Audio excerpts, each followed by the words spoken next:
بسم اللہ الرحمن الرحیم۔ السلام علیکم۔ دودھ فروش عورت کی بیٹی۔ ایک رات حضرت عمر بن خطاب رضی اللہ عنہ لوگوں کے حالات کا جائزہ لے رہے تھے اور ان کی خبر گیری میں مصروف تھے کہ آپ رضی اللہ عنہ کو تھکاوٹ محسوس ہوئی تو کسی گھر کی دیوار کے ساتھ ٹیک لگا لی۔ آپ رضی اللہ عنہ نے سنا کہ ایک عورت اپنی بیٹی سے کہہ رہی ہے کہ بیٹی جاؤ اٹھو اور دودھ میں پانی ملا دو۔ بیٹی نے کہا کہ اماں کیا آپ کو معلوم نہیں کہ امیر المومنین حضرت عمر بن خطاب رضی اللہ عنہ نے اس سے منع کیا ہے۔ اس کی ماں نے کہا اے بیٹی جاؤ بھی دودھ میں پانی ملا دو، عمر رضی اللہ عنہ تو ہمیں نہیں دیکھ رہا ہے۔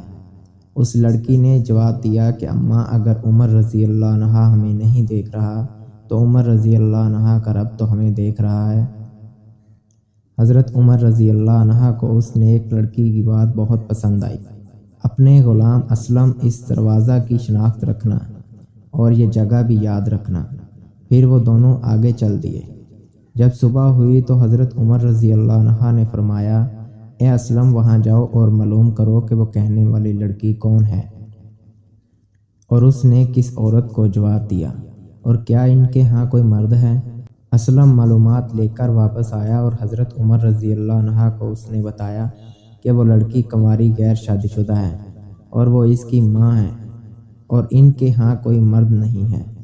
حضرت عمر رضی اللہ عنہ نے اپنے بچوں کو بلایا اور ان کو حقیقت حال سے آگاہ کیا۔ پھر فرمایا کہ تم میں سے کسی کو عورت کی حاجت ہے تو میں اس کی شادی کر دوں، اور اگر تمہارے باپ میں عورتوں کے پاس جانے کی طاقت ہوتی تو تم میں سے کوئی بھی اس لڑکی سے نکاح کرنے میں مجھ پر سبقت نہ لے جاتا۔ حضرت عبداللہ رضی اللہ عنہ نے کہا کہ میری تو بیوی ہے۔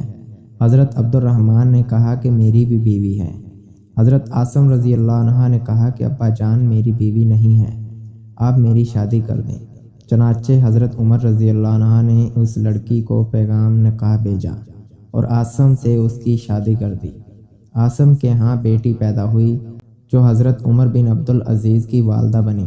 حضرت عمر بن عبدالعزیز مروان کے سب سے زیادہ عادل حکمران اور 5ویں خلیفہ راشد تھے۔